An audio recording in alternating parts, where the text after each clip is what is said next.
বিএনপির রাজশাহী বিভাগীয় সাংগঠনিক সম্পাদক অ্যাডভোকেট সৈয়দ শাহীন শওকত বলেছেন, আপনারা মন্দিরে ডান্স করেন, মাথা নত করেন, আপত্তি নেই, কিন্তু দয়া করে জান্নাতের টিকিট ও কোরআন শরীফ বিক্রি করবেন না, এটি কবিরা গুনাহ। সকালে রাষ্ট্র কাঠামো মেরামতের বিএনপির ভারপ্রাপ্ত চেয়ারম্যান তারেক রহমান ঘোষিত ৩১ দফা বাস্তবায়ন ও প্রচারের লক্ষ্যে চাঁপাইনবাবগঞ্জের শিবগঞ্জে বিশাল গণমিছিল শেষে সংক্ষিপ্ত পথসভায় প্রধান অতিথির বক্তব্যে তিনি এসব কথা বলেন। তিনি বলেন, ক্ষমতায় গেলে শিবগঞ্জের ৪০ বছরের চেহারা পাল্টে দেওয়া হবে। দেশের বৃহত্তর সোনা মসজিদ স্থলবন্দরকে ডিজিটালে রূপান্তরের মাধ্যমে রপ্তানিমুখী শিল্পনগরী গড়ে তুলে শিবগঞ্জের যুবকদের কর্মসংস্থানের সুযোগ সৃষ্টি করা হবে। কিন্তু একটি দল ধর্মকে ব্যবহার করে বিভ্রান্তি সৃষ্টি করছে। এখানে সকল ধর্মের মানুষ আমরা ভাই ভাই, আর তাই আমরা সবাই মিলে সুস্থধারার একটি প্রাণের শিবগঞ্জ গড়তে চাই। এর আগে শিবগঞ্জ পৌর ও উপজেলা বিএনপির আয়োজনে শিবগঞ্জ উপজেলা পরিষদের সামনে থেকে একটি গণমিছিল বের হয়ে পৌর এলাকার বিভিন্ন গুরুত্বপূর্ণ সড়ক প্রদক্ষিণ শেষে শিবগঞ্জ মহিলা ডিগ্রি কলেজের সামনে গিয়ে পথসভায় মিলিত হয়। এ সময় অন্যান্যদের মধ্যে জেলা বিএনপির যুগ্ম আহ্বায়ক মোহাম্মদ হায়াতুল্লাহ, জেলা বিএনপির সদস্য আলহাজ মোহাম্মদ আশরাফুল আলম রশিদ, মোহাম্মদ শফিকুল ইসলাম শারেফ, উপজেলা বিএনপির যুগ্ম আহ্বায়ক মোহাম্মদ জামাল উদ্দিন অপু, একেএম সাগর, মোহাম্মদ এরশাদ আলী বিশ্বাস, শিবগঞ্জ পৌর বিএনপির আহ্বায়ক মোহাম্মদ জিন্নুর রহমান, সদস্য সচিব মোহাম্মদ মতিউর রহমান লিটল বিশ্বাস, সিনিয়র যুগ্ম আহ্বায়ক মোহাম্মদ আহসান কবির টুটুল সহ বিএনপি, যুবদল, স্বেচ্ছাসেবক দল, ছাত্রদলের হাজারো নেতাকর্মী উপস্থিত ছিলেন। চাঁপাইনবাবগঞ্জ থেকে আজিমউদ্দিন, নিউজ ডেস্ক। সকল মানুষ আমরা ভাই ভাই। আরেকটি দল যারা ধর্মকে নিয়ে কথা বলে, আল্লাহ দোহাই আপনারা মন্দিরে গিয়ে ড্যান্স করেন, আপত্তি নাই।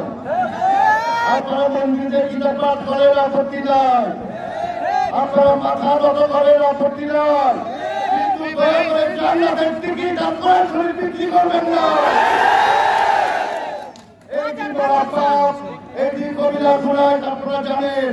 আমরা চাই সুস্থ ধারায় একসাথে মিলে আমরা নতুন শিবগঞ্জ করি, উৎসব মুখর পরিবেশে ভোট দিয়ে যেই শিবগঞ্জের নেতা হোক, সবাই মিলে একটা সুন্দর ভালোবাসার প্রাণের শিবগঞ্জ গড়ে তুলব, যেখানে সবাই আমরা শিবগঞ্জের মাটিতে আগামী দিনে যদি আমি নেতৃত্ব পাই, যদি আমার মানুষ ভালোবেসে আমাকে সেই জায়গায় বসান ক্ষমতার চেয়ারে, আমি শিবগঞ্জের চেহারা গত ৪০ বছর ধরে আমি কথা দিচ্ছি, এই শিবগঞ্জকে বাংলাদেশের মধ্যে একটি ঘরে শিবগঞ্জ তৈরি করব। শিবগঞ্জের ছাত্রছাত্রী, সাধারণ শিক্ষার্থী যারা আছে, তারা বাংলাদেশের সবচাইতে স্মার্ট স্টুডেন্ট, স্মার্ট শিক্ষার্থী হবে।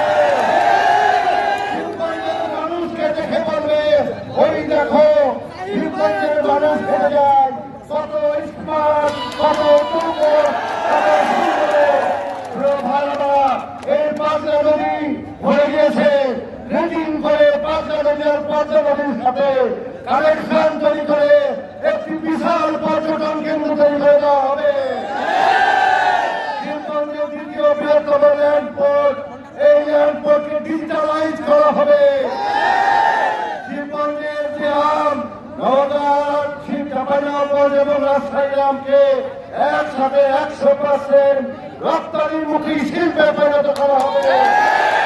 কোনো বেকার থাকবে না, কোনো যুবক বেকার থাকবে না। শিবগঞ্জ থেকে বিদেশে টাকা উপার্জনের জন্য গেছেন, তাদের প্রতি আমার সশস্ত্র সালাম, শুভেচ্ছা, অভিনন্দন। আপনারা আমি ক্ষমতায় আসলে স্পেশাল ভাবে বিমানবন্দর দিয়ে আপনারা